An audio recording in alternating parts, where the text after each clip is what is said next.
From Tally to Cali, It's time to wake up. Wake up! Wake up!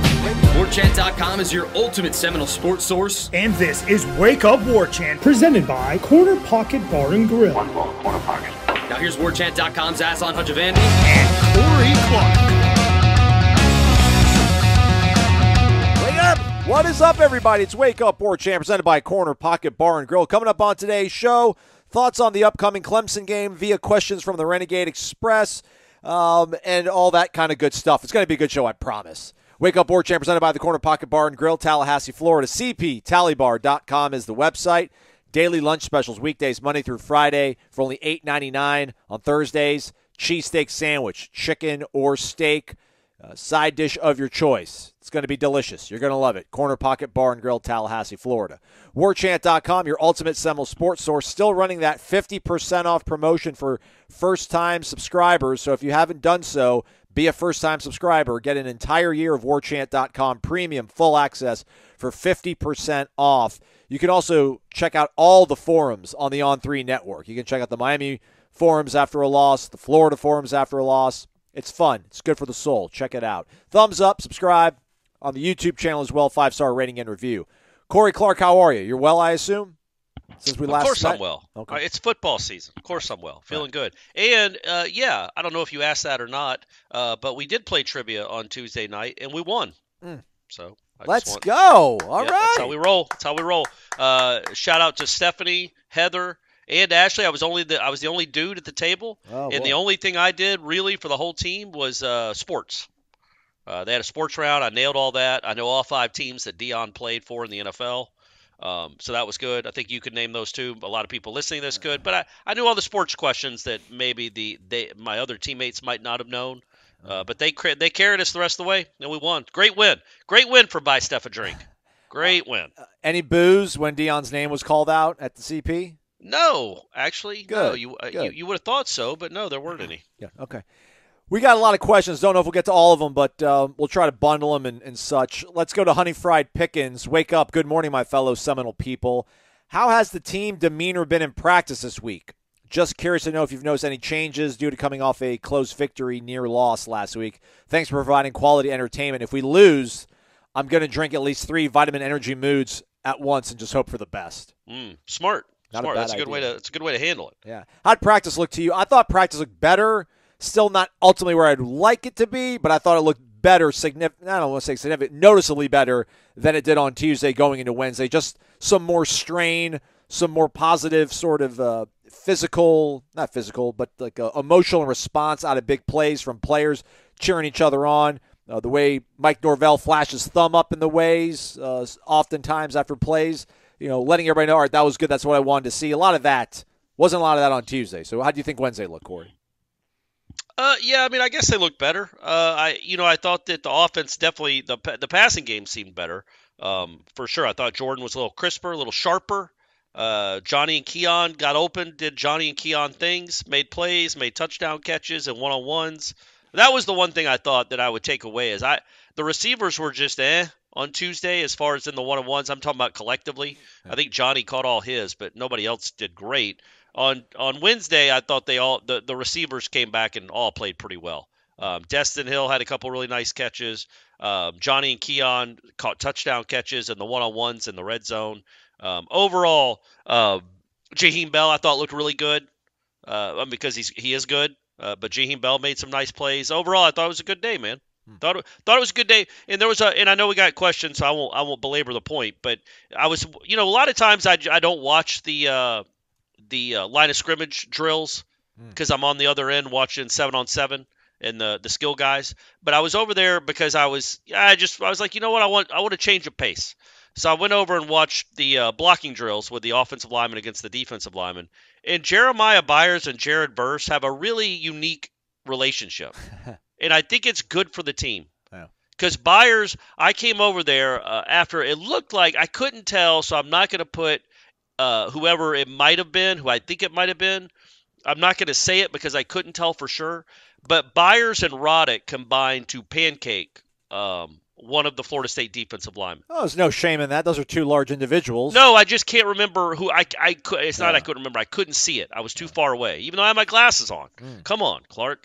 But anyway, as I got over there, Byers was still standing there posing, and then a couple of plays like posing, like doing a strongman, like flex. Right. Probably for 20 seconds, and then as the other rep was going on, like it wasn't like he was taking up they were trying to work on stuff, and Jeremiah wouldn't let him because he was there flexing. They were on the other side of the little line that they use, so he had time to flex, and it wasn't getting anybody's way. But then after that, I saw him like do this come get some to verse. Like as they're watching their teammates go, they're doing come get some, like, you know, with the two fingers, like come this way. Yeah. And pointed at him. Burst pointed at him. Then Burst came over there, and I'm like, wait, are they about to get into a altercation? Because those happen occasionally on a football field at practice. And no, I think they were really cheering on their teammates. I don't know if they had a bet on the line, but it felt like every time an offensive lineman won a drill, Byers would go talk trash to Verse and vice versa. And I think, to me, it looked like they had a bet on the line, like which side would win more in that period. And I just think when you have two of your best, certainly most experienced linemen, having a relationship like that, maybe I'm wrong. Maybe I'm reading into it.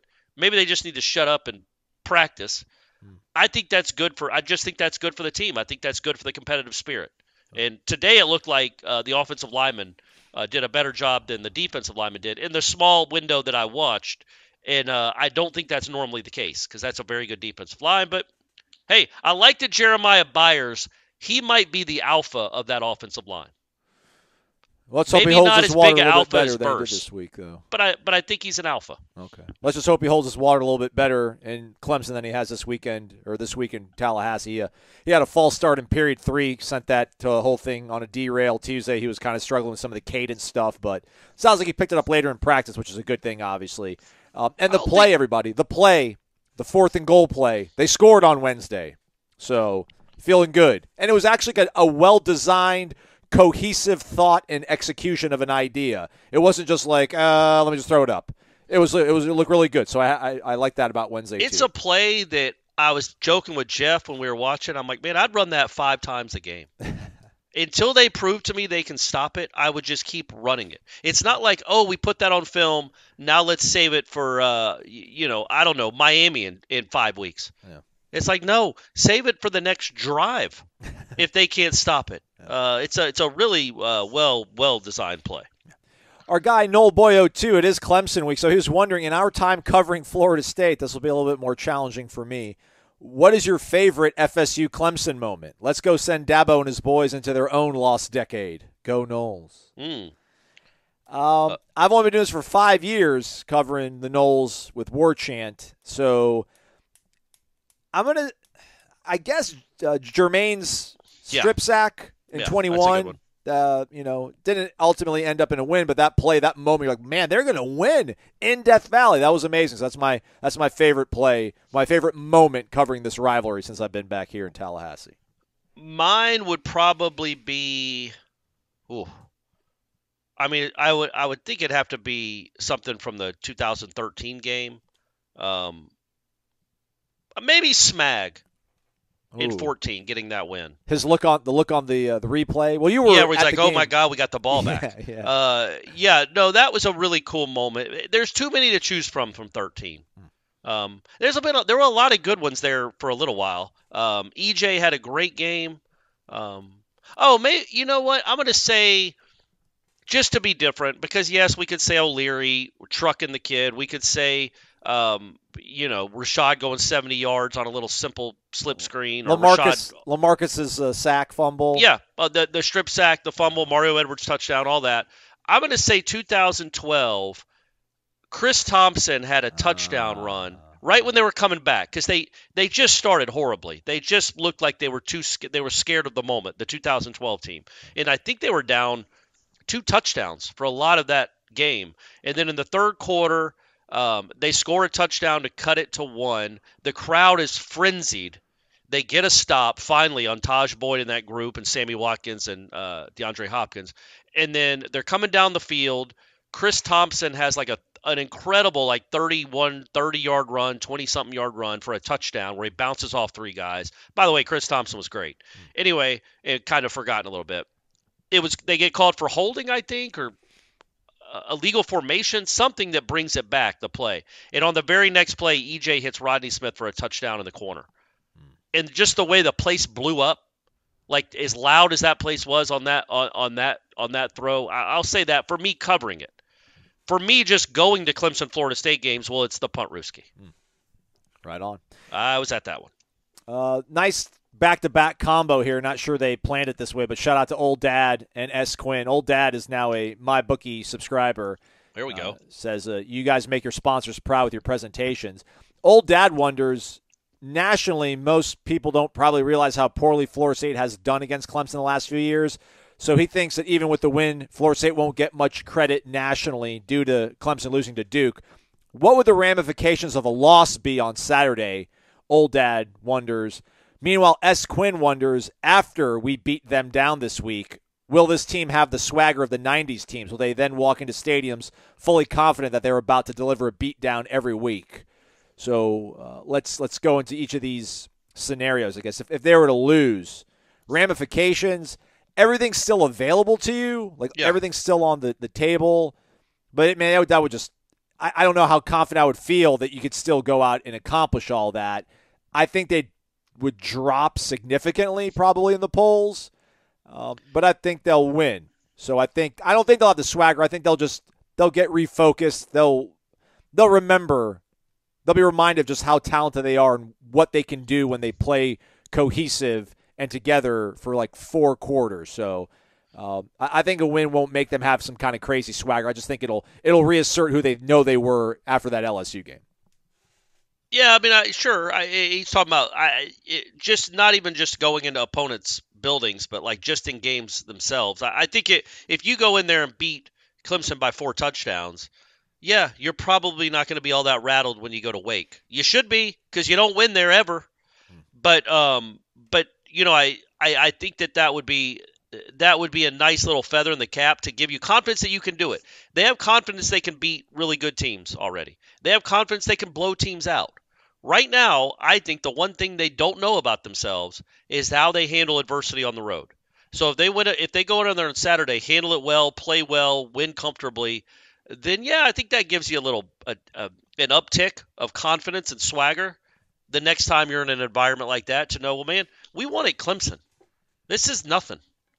We won at Clemson. There's no tougher stadium they're going to play. The Swamp, depending on how Florida is right there with Death Valley, obviously. If Florida's good. It's probably tougher, honestly, if we're going to be honest, if Florida is good. But we don't know if Florida's going to be good in the end of November. And then for a loss, man, I just keep coming back to the fact, I know people don't want to hear this. They want Florida State to win. I want Florida State to win. I want Florida State to beat Dabo by 50. But if they don't, unlike last week, it's not a season ender. You still leave September 3-1. If you win out, you are going to be in Charlotte. Now, you might be playing Clemson again, because now you've given Clemson a track to get there. But if you beat Duke and beat Miami and beat Syracuse and Va-Tech and Wake Forest, if you can beat those teams, you're going to be in Charlotte in early December. So it's almost the pressure comes from the pressure they apply themselves internally, and obviously they have a number 3 national ranking. But if they lose at Clemson, they can still win the national championship. So maybe they drop to 11th, but I think the fact that, well, look, how about this? I'll say this, we'll get on to another question. It depends on what LSU does this year. If LSU finishes 10-2 or 11, if LSU wins the SEC West and you beat them by 4 scores, yeah, man, and you only lose 1 game all year and it's at Death Valley, you're going to have a real good case to be in the playoff, and people are going to be making that case for you if you win the ACC championship, even with the loss at Clemson.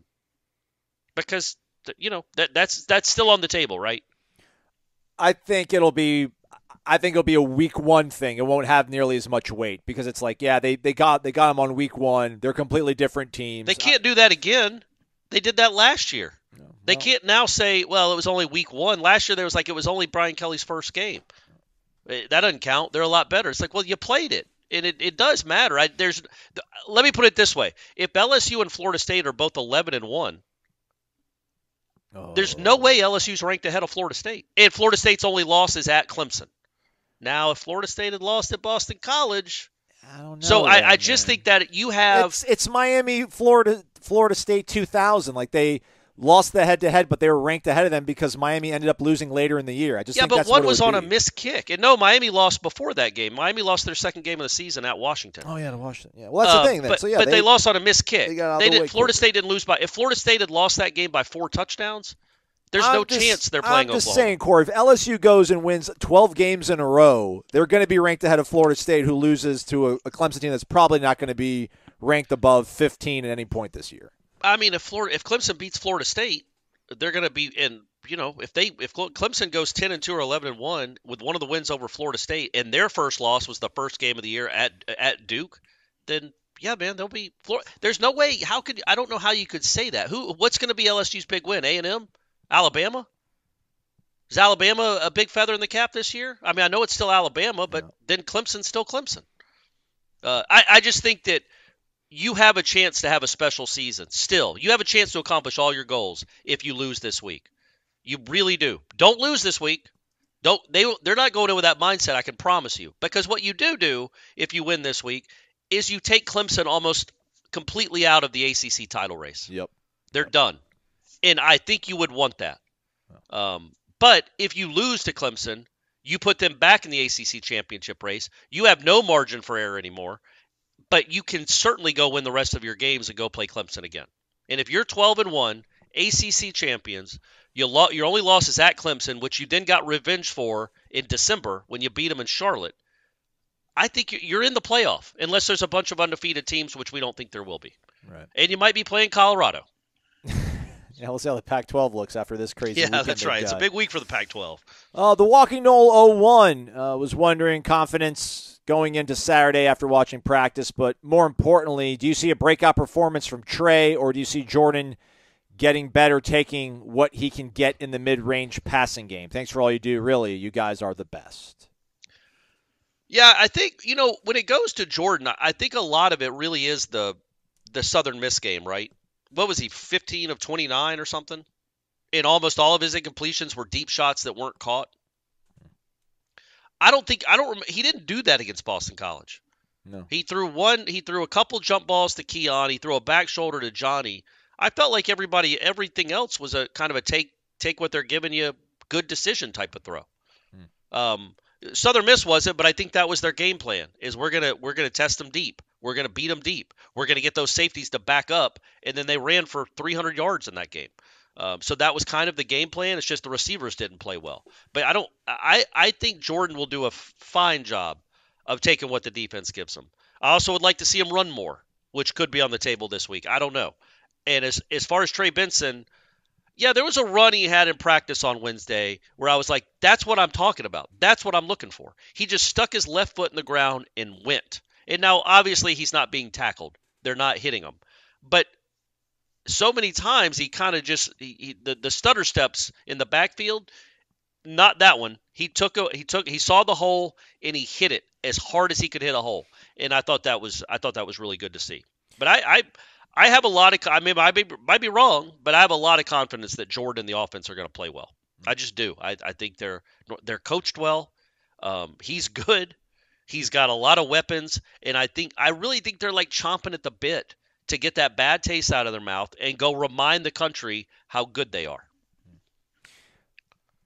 It's always more important for your quarterback to play the best they possibly can, but you get a breakout from Trey, that would alleviate a lot of concern. So, you'd win the game. Yeah, and like if Trey Benson has a good game, you're winning the game. Yeah, and like we've said, Jordan played fairly well against Boston College. Like there's some narrative out there that he was just pressing and looking downfield way too much. It was one throw. Yeah, it was that. It was one. When you ask people about it, it was the one throw to Johnny because he had Toafili open in front of him. I get it. He thinks Johnny's automatic. He thinks that's a pitch and catch. That's an easy throw. It was not. It was not a good decision. But that and like the Toafili throw, where he actually completed it down the sideline where he had somebody open a little closer in front of him. Those are the only two instances I can remember. I mean, you didn't bring Keon Coleman here to just run goes and not throw him the ball. Like, if he's got a one-on-one matchup with who they think is a bad cornerback, that's a matchup you try to exploit. That's why he's here.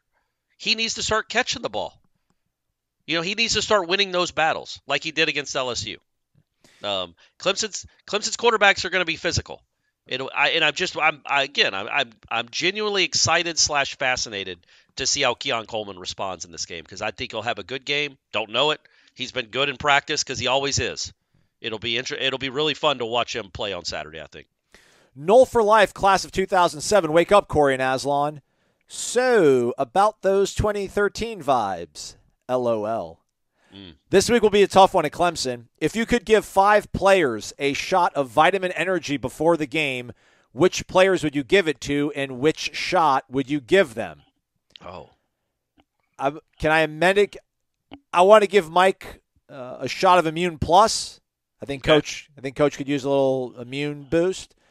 I'll give Adam Fuller a Focus Plus. I'll give Kevin Noles a Focus Plus. I'll give Shaheem a Focus Plus.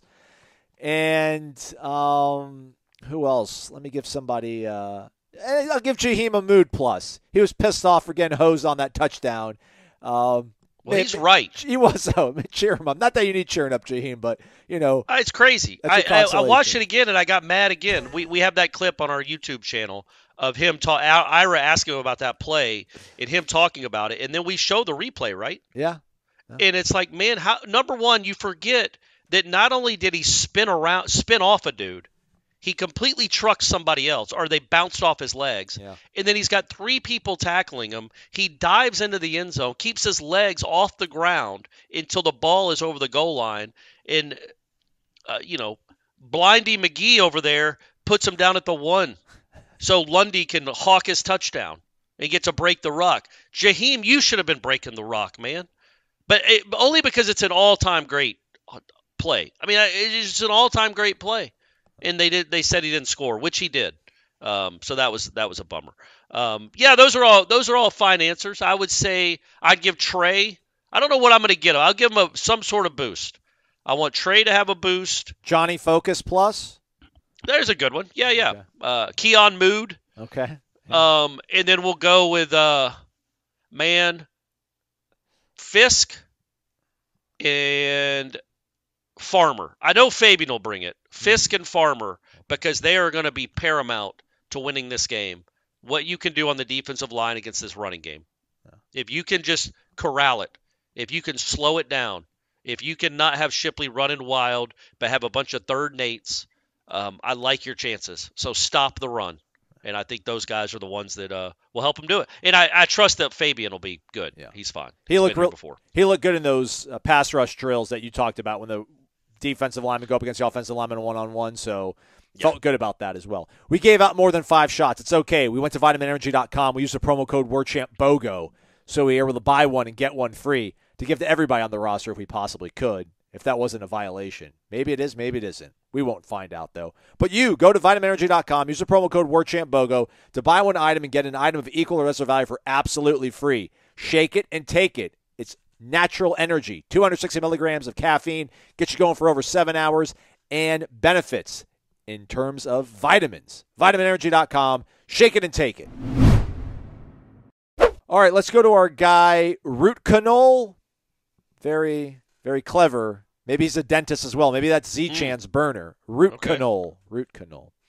Wake up. When we struggled to run the ball against LSU, we employed 2 backs. That seemed to open up more holes for the running backs.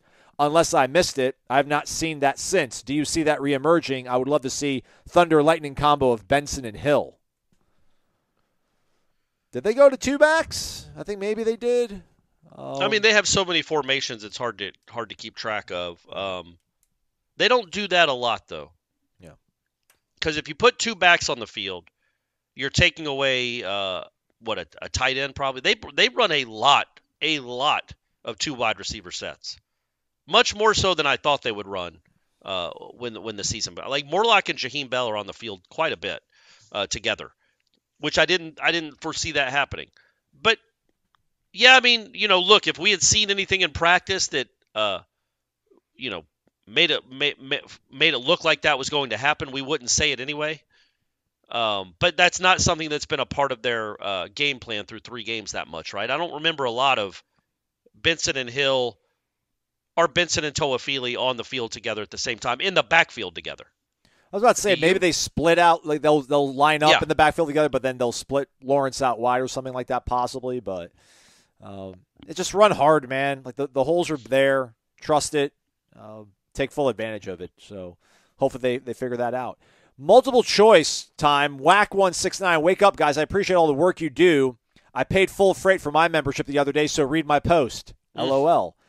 You can answer yes, no, agree, disagree. So he gives us 3 scenarios. We can say yes or no, agree, disagree. The first one, 3 gets 5 carries on Saturday. Good, cool, bad bench. Ready to see more of Hill and Holmes.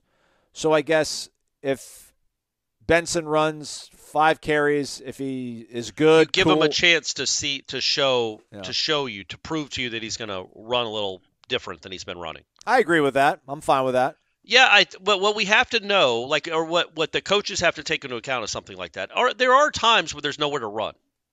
I don't think that was the case on Saturday. I thought, again, like I said, they had 0 tackles for loss. I thought the Florida State offensive line was fine to good. Jordan wasn't under pressure a lot, and I thought there looked like there were alleyways to run that just weren't. They were all, every time they ran, it seemed like the worst they got was 3 yards. But in the second half, that's all they got.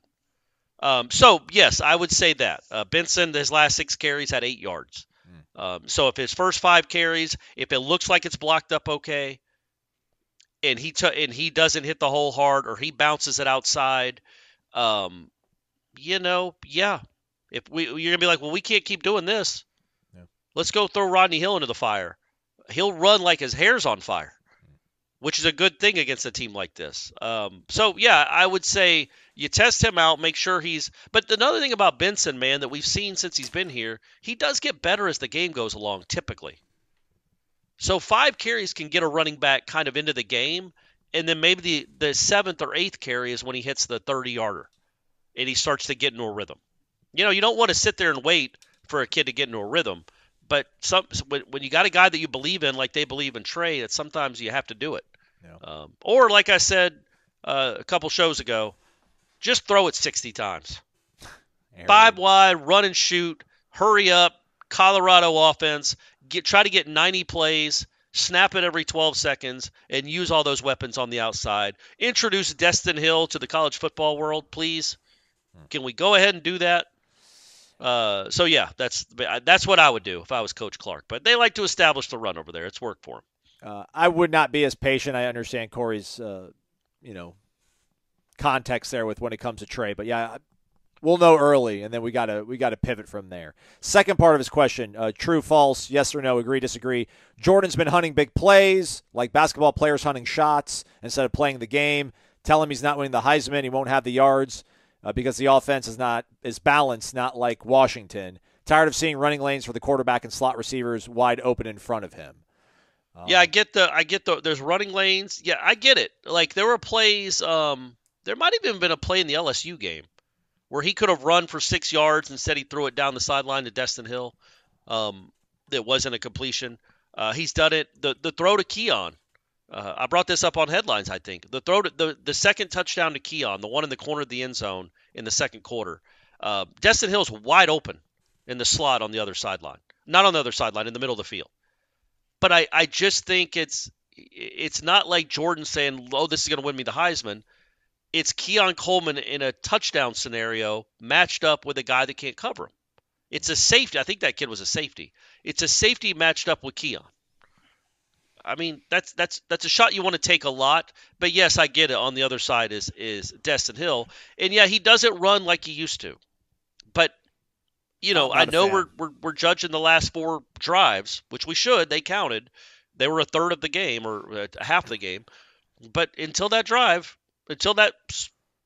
stretch, they had scored 17 of 20 possessions with Jordan Travis at quarterback. Their last 20 possessions, they'd scored 17 times, 14 touchdowns. They're doing all right. And the Boston College game, I don't remember the shots y'all are talking about. I don't remember him throwing one deep ball, maybe to Coleman on the sideline that got broken up, but even that was like a 30-yarder. Yeah. I just don't remember him taking these huge chunk shots that people think he's doing, that people think he did. I thought he was efficient. I thought he was effective. He only threw the ball 24 times. They only had the ball for 54 snaps. So it was tough to take a lot of shots. They didn't have the ball a lot. And the last one, at least 40 players were sick these past 2 weeks. I disagree with that, and I understand where we're trying to go, a la North Carolina State 2021. Maybe there were, but not in terms of seeing them limited at practice. So I'm not buying them being sick, and that's why what happened. He also wants to see there was player. something. Clearly, there was something going through the team. That's obvious. We know that.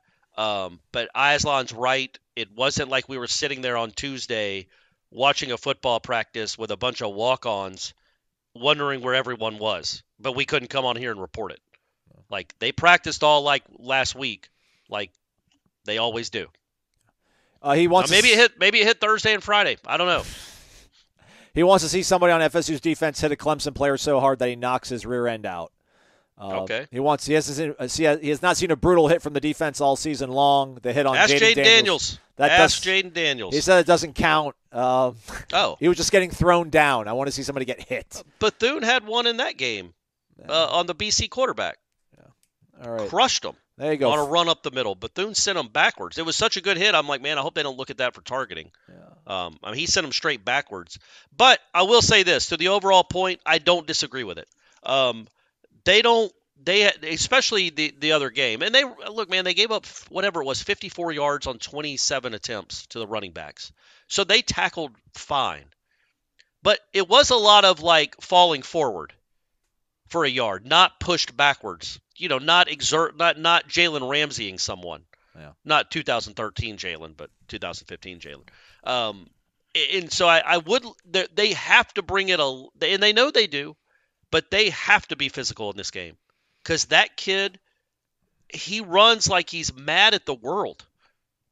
I don't know much about their backup. I know he's good too. Maffa's really good. Yeah, he's good. Yeah, but the Shipley kid has beaten you twice. Yeah. He's the reason they've beaten you 2 years in a row. He just is. So you've got to find out – you've got to answer that physicality. And that's a challenge to the defensive line. It's a challenge to that front seven for sure. Like, go punish him. You don't be Colorado State. Don't get 9 personal fouls. Don't try to take him out of the game. But go punish that kid because he is going to punish you. He loves running over people, man, and he just hops up. He's just built different, built like a tank. So go punish him. Go make him feel you. And then maybe in the fourth quarter, he doesn't want to carry the ball anymore. Maybe you can – I don't think – he doesn't really have that in him, that quit switch. But still, try to go punish that kid because he is out to make you guys look like fools. He is going to try to run through your chest. So it's a really good test for those linebackers. The next few are not questions, statements, so we'll get through them. That way we feel like we've accomplished more and gone through more of these subscriber sound-offs. We'll just read Dave from Bardstown's question, and we'll pause for a second or two to let it marinate, and then we'll move on if that's all right. Dabo's problem, he says, isn't that he's too set in his ways. It's that he's too cutting edge. Just look at that football-only facility with its protein shakes, padded weights, and don't get me started on that slide. He just needs to get back to basics of pot roast and boiled potatoes, long runs in the woods, and no water breaks, like remember the Titans. After all, water is for the weak. In case my subtext is not clear, Dabo was all about embracing changes in culture, science, and technology. Then he won 2 national titles, and now he's like a guy who lit up the dance floor in 1976, and now he's never taken off that leisure suit or trading in his AMC Gremlin. Corey, let me help you out with what you were trying to say on Seminole Headlines. Just say Trey Benson needs to watch Rocky 3. If that makes Will Shipley Clubber Lang, then we are all living in a weird, funny universe. Hey, woman. That was my Clubber Lang impression. That was incredible. That's better than your Liam Neeson banana. Step aside, Liam. Moving along, our guy Jarenol, wake up. I'm 99% moved on from the Boston College game, but I have to complain about one last thing. I did some game log research that would make Corey Clark proud. Boston College penalized 18 times. Of those 18 times, 7 occurred while they had the ball and the clock was running. I did the math. 7 of those penalties allowed them to hold onto the ball for an extra 2 minutes and 31 seconds due to the play clock resetting to 25 seconds each time they got flagged. The game featured 22 possessions, if not including Tate's kneel down at the end of the first half. So essentially, Boston College, the overmatched team by leaps and bounds, got to shorten the game by an entire extra possession simply by committing offensive penalties. Another weird, fluky thing that I don't expect to happen this week. Go Noles beat Clemson. I was a senior undergrad last time we won. I'm now a 30-year-old man. The streak must end. Sean McGuire has retired. I mean, it's been a long time, folks. Like, retired from, he's just on a beach somewhere, going to live out the rest of his days. It has been a long time. It's been way too long. And, yeah, that's always been a dumb rule. Like, so let's say you have second one. You're trying to run out the clock. You get yourself in a second one with 3 minutes left. You false start. Well, it's only second 6. You can pick that up. And you've just run an extra 25. Why would that be a rule? If the offense has a penalty, then the clock stops. Why would the game clock stop and then reset and you get an extra 25 seconds? Explain it to me, Aslan. I guess trying to be a little bit ambivalent, like make it not totally draconian, the punishment. Now you have extra time to figure out what you want to run. Let's say Florida State has the ball they're up 31-27. They have the ball at the Clemson 35, 3:10 to go. Benson rips off a 9-yard run to get down to the 26. You let the clock run until there's 2 on the play clock. So you've let 38 seconds run. And then you get Byers to jump early. Okay, well, that sucks. You got to go back 5 yards, so it's 2nd and 6 now. But then you let another 25 seconds run off the clock. Could you then, when it gets down to 1 again, could Casey Roddick jump? And then you run 25 more seconds? I don't think so. I think they would stop it at that point. But even still, you've run one play, and you've been allowed to take a whole minute off the clock. I feel like Belichick or Vrabel did this in the NFL. Like, they gamed some sort of penalty to get extra time to run off a clock, and it essentially helped them win a game. The Falcons could have done that in the Super Bowl, but they didn't. The whole game was fluky. Florida State did not play well at all. There's no excuse for how they looked there at the end on offense, and there's no excuse for how they looked during plenty of portions of that game on defense. The offense, to me, is what bothered me more because I just expect more out of that group. But it was a weird game. 1 possession in the first quarter, 3 possessions for the entire half, if you don't count, before the 1-minute drive where Jordan got hurt. That's just goofy. Just goofy. Like, literally, Florida State had the first 6 times Florida State had the ball. They scored 4 touchdowns, kicked a field goal, and they had the 1-minute drill where Jordan came up a yard short and they punted. Those were their first 6 possessions. That's really good. That's exceptionally good on the road, especially when you don't think like you played great. So, again, you didn't think you played all that well offensively, efficiency-wise anyway, against Southern Miss, and you put up 60 on them. So it's like, what is this thing going to look like if and when it hit? Well, I guess we know it's the second half against LSU, right? Yes. That's what it looks like operating at peak efficiency. Now, you want to refine that. You don't want that to be a one-game wonder, and I don't think it is. I think this is an elite offense. I expect them to go play well. They're not going to put up 50, but I expect them to go play well, and I expect Jordan to play well. And if they get a lead late, I expect them to do the old false start trick all the way to a victory. Just false start yourself into victory formation. Nole_Dynasty, wake up. Nole_Dynasty, I'm checking in. I'm the original user of Blackbeard's flag for my avatar. We have an imposter now. Don't worry, you're always synonymous with that, Nole Dynasty. You're my guy. Anyhow, I guess continuing on that theme about the game clock and rigging the system, if you will. Boston College's recipe for that game was to limit possessions. Yep. They drained the clock on every play. Will this be a common theme the rest of the year, especially if our opponents are inferior and our defense continues to get off the field quickly? No, I don't think so. I think Clemson's not going to do it. Clemson's of the Lincoln Riley tree, man. That's his brother. That's the OC.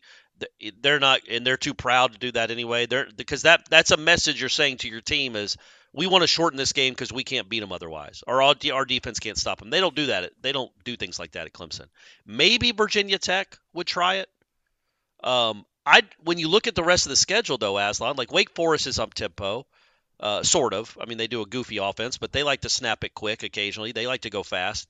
I think Duke does too. I think Miami Duke does. I could see Duke trying to do that. Yeah, but I especially because Elko's a defensive coach. Yeah. So I think he could do it. You're right. Duke might be one, especially if they're in the game. And look, man, those kids, there's no ego at Duke football, you wouldn't think. Yep, exactly. They're going to be like, oh, this is what we got to do because we're to win this game. Okay, coach, we'll do it. And they'll snap it with 2 on the clock. And then they'll false start 5 times and run out the whole half. They're just going to come up with you know what I mean? It's going to be 3-0 at the half because Florida State's had 1 possession. But yeah, I just don't see it happening a lot because so many offenses, that's their DNA. That's like their identity is to go fast. And if you all of a sudden just completely stop doing that because you're scared of your opponent, I think coaches don't want to send that message to their players. But in the case of Duke, Virginia Tech, maybe Syracuse, I think that is something you could see. But the big games, the bigger games, the Miamis, Florida, I don't see this weekend, which is the biggest one. I don't see that being a thing. Do you? No, I mean I agree with that sentiment. I just don't think. I mean, Miami's kind of quasi-air raid, if I'm not mistaken, man. Shannon Dawson, I think, is from like the Hal Mummy tree, so that's not in their DNA to do that kind of stuff. I just think like you need to have that mixture of like a physical offensive line or a quarterback that you trust to make a couple good throws on each possession to keep drives alive, and like that could be your roadmap. So that's why I could see like a Duke doing that. But like to your point, Clemson's got too much pride. They've got too much. You know, they think they probably have a good quarterback and receivers that are on the cusp, and they have a really good running back, and we're going to mix it all together and play who we are. But yeah, I can see Virginia Tech trying to make it ugly, but they'll be overmatched at home, so not too concerned. But credit to Jeff Hafley for thinking of it. Just wasn't. And you could tell early. Yeah. Like they wouldn't even break the huddle. They would get up. It's just so odd to even see a team huddle anymore. Yeah. And so when they would get a 6-yard run on first down, you saw it early. It's like, what are they doing? Why are they? It just felt so abnormal in today's college football to see a team like just looking at the play clock run down and not even going to the line of scrimmage until there was 10 or 12 left. Tony Touch 24. Can we just enjoy being top 5 and stop complaining? 2 exclamation marks. It's been horrific years. How can you enjoy it complaining about everything? Exclamation point, question mark, exclamation point, question mark. Is this to us or to the other war chanters? I would assume the tribal council. I don't know. I don't like your tone, Tony. Or how about fellow that? Fans. Yeah, can we complain about that, Tony? Can we complain about your tone and all those exclamation points? No, that was kind of what I don't think we're I mean, is it complaining if you're just pointing out some things you're concerned about? We're not complaining. Well, look, I don't know that we would have any listeners. We wouldn't have many listeners, Tony, if after that game on Saturday we came in and it's like, how about that? 3-0, baby. 31 on Boston College. Got that big stop at the end. Toafili stuck his face mask out to get grabbed because he's a heady player. Like, they did everything right when it mattered. It was sloppy at times, but what a win. Nobody would want to listen to that because that's not the truth. The truth was it was an ugly win. It was worse than we thought this team could play. We didn't think that was even possible for them to look like that for that long a stretch. So that's what we talked about. But I think we do a pretty good job of, accentuating the positive too. Like I've said it multiple times this week. I wrote it.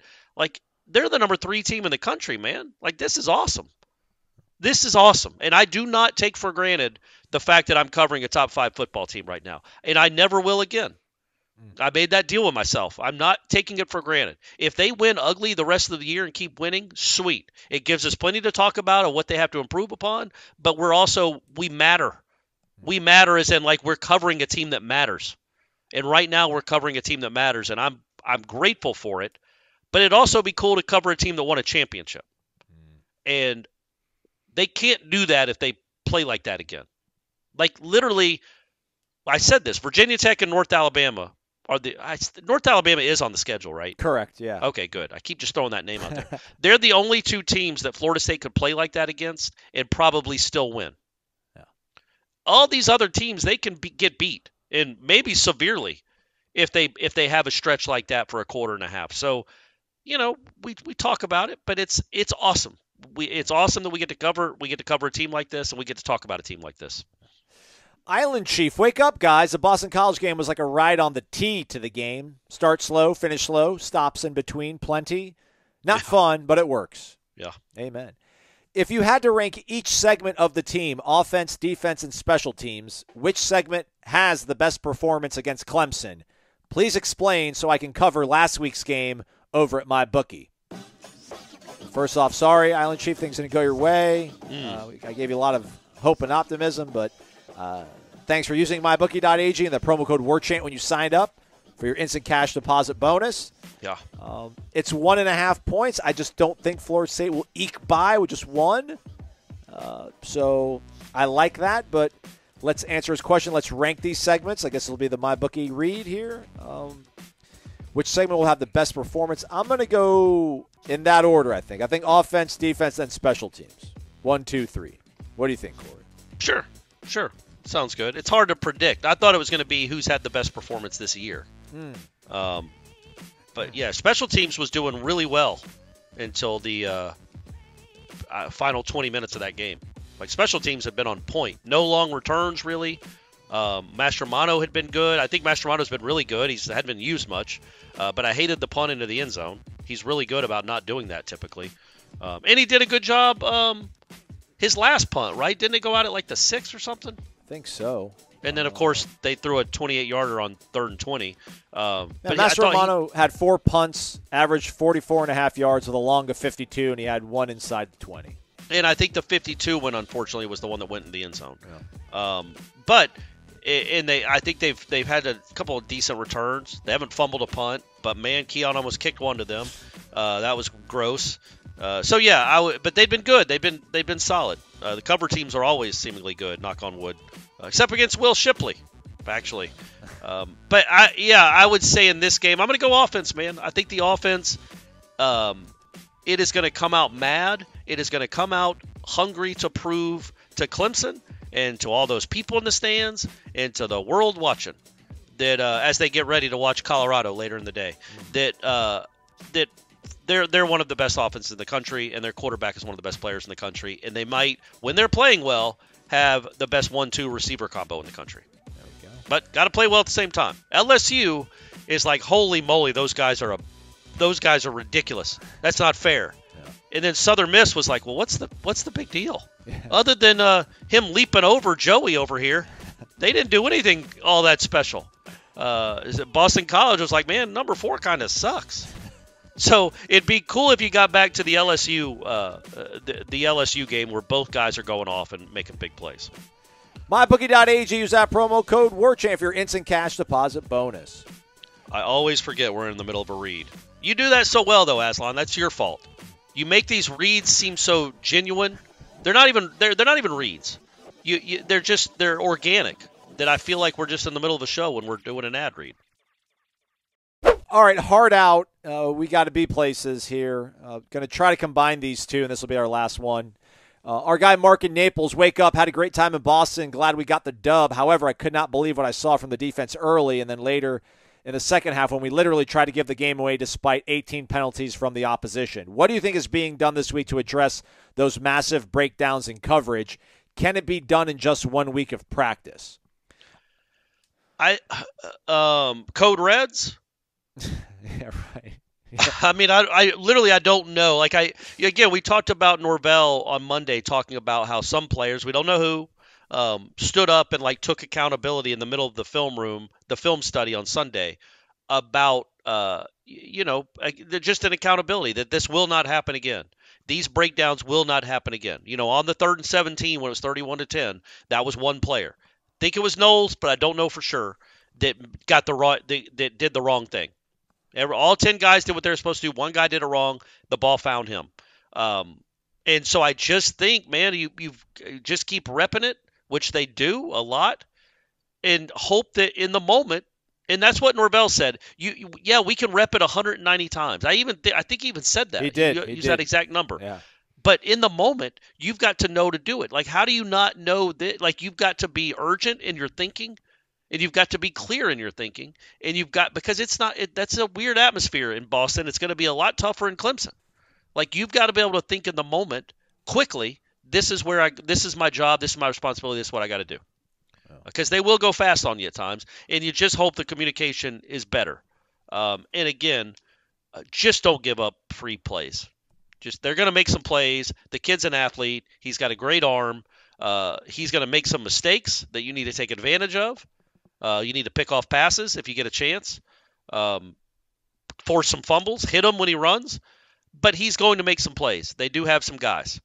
And their running backs are really good. So know that they're going to score. Know that they're going to move the ball. But I will say this. The game that disappointed me the most in 2021, once they righted the ship and started to play better, was the Clemson game, for the defense I'm talking about.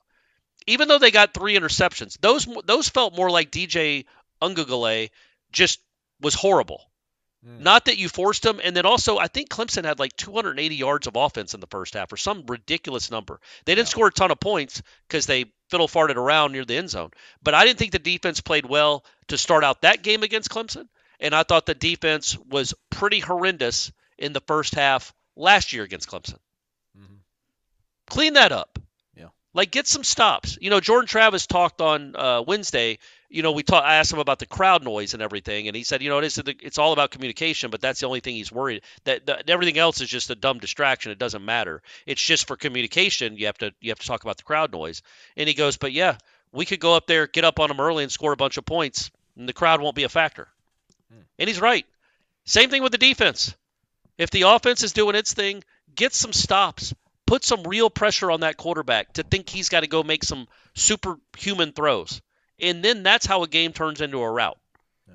Or a loss turns into a win. But just play well early. Play well early and see what happens.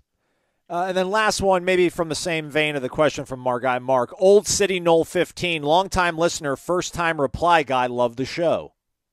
Welcome, Old City. Thanks for being here, man. Question, do you think Clemson looks at the Boston College game film and is having aha moments about how they think they can exploit and win this weekend? I don't think they will, but curious on y'all's take. Go Noles. Yeah, you put on some film. You put on some stuff on film that gave Clemson I certainly think they'll try to attack that stuff. They'll try to create some confusion on the back end of this defense, and now it's just up to Florida State to communicate it properly and not let it be there, and then have Klubnik hold on the ball a little bit longer than he wants, and hopefully 11 or 5 gets home. But I could see them trying to attack that early on, but I don't think that Boston College has shown something that's going to some sort of Achilles heel that's going to affect and inflict damage on Florida State the rest of the year. I don't see it happening. But I think Clemson will try to create some of that confusion, don't you think, Corey, on the back end? Yeah, of course. I think that's what all OCs are trying to do is create confusion. But I think that, yes, you saw that they're susceptible to it, especially early. The defensive staff made a really nice adjustment. Boston College went 5 drives without a point, and you took over the game, and the game was over, and you let them right back in it. You let them off the hook. But yeah, I think they'll try to do. I think they'll try to do some of that. But again, I think Boston College was unique in that I don't think they're going to defend. Even though Klubnik can run, he's a good athlete. He's not going to be the kind of quarterback that the kid you just faced was. I think they had a game plan for that kid that was horrible to start the game, and they just didn't impact him enough. And then he got confidence. But I think that I don't know, man. Can you just expect busts? Can you call plays over and over to get the same bust? You always game plan to expect busts. Lord knows we see Mike Norvell dial up plays where you're like, he's wide open. Mm-hmm. That happens to every defense. Florida State has guys running free a good bit too. I think there are some things to exploit if you're watching that film. That linebackers can be an issue in coverage, which we knew anyway, and they're not getting strong safety play. And I do think they will try to attack that because they're smart and they got good players. But if you do get strong safety play on Saturday, well, there goes their game plan. Now they just have to hand it to Shipley 35 times, which they will. Knollbacks, FSU man, 50-30. Bad Knoll, Grumpy BK. our guy random_John, and Armchair Osceola. We'll integrate these, hopefully. Not hopefully, we'll do it. We'll get them involved in the live show later tonight at 6 o'clock with Corey and myself. That'll be powered by Vitamin Energy. So tune in for that, everybody. We'll get to all the questions at that point. Look forward to hearing and seeing more from you folks over on the warchant.com message boards. Get involved over there. Comment on the videos. Hit the thumbs up. Warchant Report dropping later today. Jeff Cameron Show 1 to 3 o'clock. Tune into that. He's Corey. I'm Aslan. Thank you for listening and watching, perhaps, to Wake Up Warchant, presented by the Corner Pocket Bar and Grill.